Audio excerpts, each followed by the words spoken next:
अनुष्ठित है बटलिंग प्लांट रो हैंडलिंग श्रमिक मानकर जरूरीकालीन बैठक। हिंद मजदूर सभा जिला कार्यालय ठारे बटलिंग प्लांट श्रमिक मानकर एक बैठक हिंद मजदूर सभार जिला सभापति अरुण कुमार स्वाईंकर अध्यक्षतार अनुष्ठित हो जाइए। श्रमिक माने दीर्घ दिन धरी मासको 26 दिन धरी कार्य कर आसुथिले, किंतु 3 मास धरी श्रमिक मानक मासटीए भितर मात्र 10-12 दिन कार्य करने को देउछंती। एथिरे श्रमिक मानकर गुजराण मेंटाइबा कष्टकर होई पड़िछि। श्रमिक माने विभिन्न समस्यार सम्मुखीन मध्य होउछंती। दीर्घ 20 वर्ष धरी श्रमिक माने कार्य करुथिले मध्य सेमानकु अणकुशली हिसाब रे मजूरी प्रदान करा जाउछि। दीर्घ वर्ष धरी कोनोसी वेतन वृद्धि मध्य होई नाही। श्रमिक मानकर विभिन्न समस्या उपरे सभापति श्री स्वाई को अवगत कराइथिले।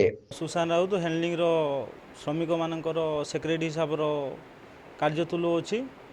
जेहेतु आमे 20 वर्ष धरी 26 दिन प्रति मास को ड्यूटी नेखा आम पाऊलु, किंतु ये 3-4 मास है आमको 10 ରୁ 12 दिन ड्यूटी दौरान, जहाँफल कि आम फैमिली चलवाई बहुत असुविधार आम सम्मुखीन हेलुणी।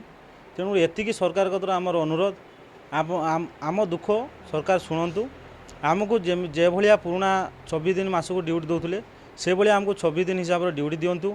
आउ 20 वर्ष कालर काम करने भितर आमको अनस्किल रेट ही आज पर्यंत आमको दरमा दौरान, आमर कौन दरमा भी बुद्धि करूना। तेणु एतिकी सरकार कतर आमर अनुरोध जे आमको 26 दिन लेखा मासर ड्यूटी दिंतु। जे भाया आगुरी आमर फैमिली चलूला से भाया आमर फैमिली आम भरण पोषण करें। केंद्र सरकार द्वारा प्रतिष्ठित एलपीजी बटलिंग प्लांट रे बालेश्वर जिलार शताधिक श्रमिक कार्य कर आसुथिले, किंतु परितापर विषय एई कि जे 2 गोटी शिफ्ट चालुथिला बेले गत अक्टोबर मासरू मात्र गोटिए शिफ्ट चालुछि। गोटिए शिफ्ट चलवा द्वारा श्रमिक मानकर विभिन्न समस्या सृष्टि होइछि। बालेश्वर जिलार मान्यवर सांसद प्रताप चंद्र षडंगी एवं शासक दलर उपमुख्य सचेतक तथा रेमुणार मान्यवर विधायक गोविंद चंद्र दास सहित शिल्पर अभिवृद्धि पई श्री स्वाई आलोचना करिवे बोली कहिथिले। सभा कार्यालय ठारे आमर बालेश्वर स्थित एलपीजी बटलिंग प्लांट रो समस्त शताधिक श्रमिक जो असुविधा अच्छी, जो हैंडलिंग वर्कर्स अच्छी एलपीजी बटलिंग प्लांट रो से माने कंटिन्यू 20 वर्ष है कम कले। से माने 26 दिन ड्यूटी करुले। से माने हठात 3 मास है ड्यूटी बंद कर दिखाई। 8-10 दिन ड्यूटी करुँच।